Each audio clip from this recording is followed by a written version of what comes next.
بعد ما حاولت المجموعه ان تدق جميع البيبان باش تلقى حل ما بين الطرفين، حل ودي ما بين الطرفين.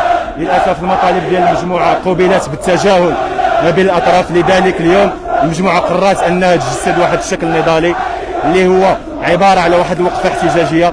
اول حاجه غادي نهضروا بعدا على السياق ديال هذه الوقفه الاحتجاجيه على جات اليوم.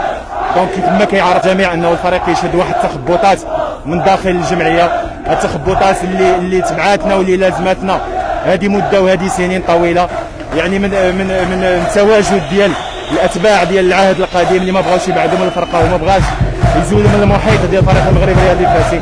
دونك الفريق كيعاني من مشاكل كبيره في الجمعيه. اولها يعني الجمع العام اللي مازال ما كاينش، غياب ديال المنخرطين في المستوى، منخرطين اللي يدافعوا على الحق ديال الفريق. كيف ما كتعرفوا انه فريق بقيمه المغرب الرياضي الفاسي من العيب ومن العار انه يشهد تواجد ديال تقريبا واحد 46 منخرط ما كاملينش.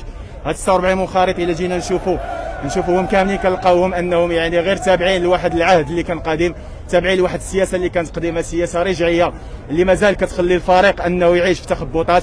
دونك حنا المطلب الاول اللي جينا كنطالبوا به اليوم هو عقد جمع عام في الجمعيه، في جمعيه المغرب الرياضي الفاسي، وتقديم الاستقاله الفوريه للرئيس الشاكور ورحيله هو والمكتب ديالو من المحيط ديال المغرب الرياضي الفاسي. ماشي غير هو والاتباع ديالو واي واحد كيدعم العهد القديم واي واحد كيدعم المكتب السابق. علاش كنطالبوا بالرحيل ديالهم؟ لان الا جينا نشوفوا لا باز الاصل ديال المشاكل ديال الماس بداو من التحول الغير قانوني للشركه الرياضيه. كيف ما كنعرفوا العائله اللي كانت شاده الماس في التحول ديالها للشركه استولات على الاسهم بطريقه غير قانونيه.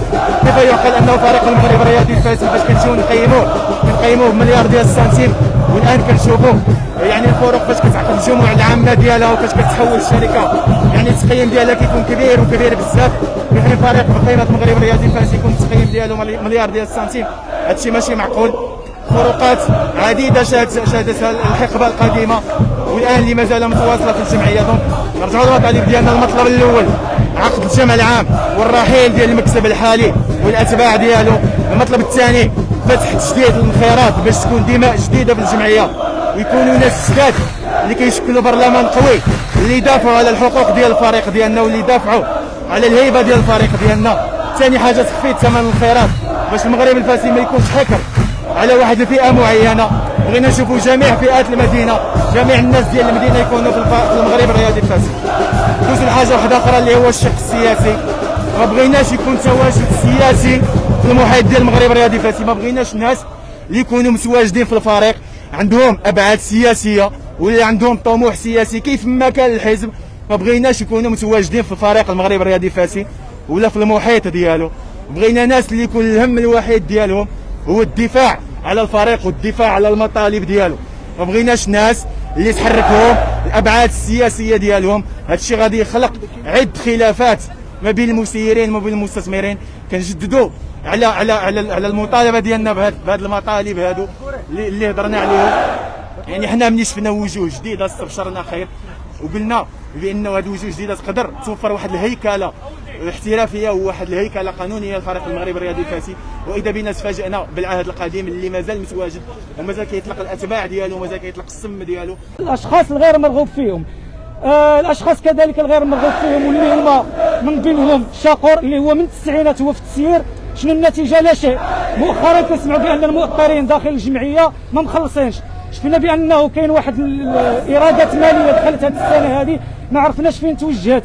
الان كنتوصلوا بمعطيات واحده اخرى، هو ان الكونت ديال الجمعيه تم الحجز عليه شي سبب معين مازال ما عرفناش شنو هو السبب. استبشرنا خير انهم جاوا واحد المستثمرين جداد لقوا واحد الاموال كل شيء عارفه بان واحد الشخص هو ضخ واحد ال5 ديال المليار و100 مليون. حنا لا نثير الورود لاي شخص، والنهار اللي غنشوفوا بان شي شخص كيدار الماس غادي نخرجوا له كذلك كيف ما بغى يكون الاسم ديالو وكيف ما بغى يكون الشكل ديالو. حاليا بغينا بان الفرقه ديالنا تهيكل، بغينا الجمعيه انهم يدخلوا لها وجوه جديده، فتح باب الانخراط، تخفيض من التكلفات ديال الانخراط. عيب وعار انها كانت كنعرفوا مدينه فاس بانها وضعيه اقتصاديه مزريه، كانت 5000 درهم طلعوا باب ديال الانخراط طلعوا ل 20000 درهم. حنا بغينا تخفيض ديال التكلفات ديال الانخراط. بغينا كذلك اننا نشوفوا وجوه جديده يترأسوا هذه الجمعيه. شاقور كافته هو من العهد الغابر يرحل يقدم الاستقاله ديالو. حاليا راه كانت مراسله من طرف الجامعه ومن طرف العصبه على اساس انه في هذه الايام هذه المقبله انها يكون جمع عام ديال الجمعيه.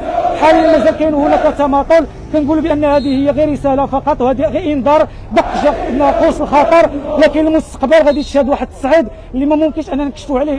الايام المقبله غادي تتضح الامور.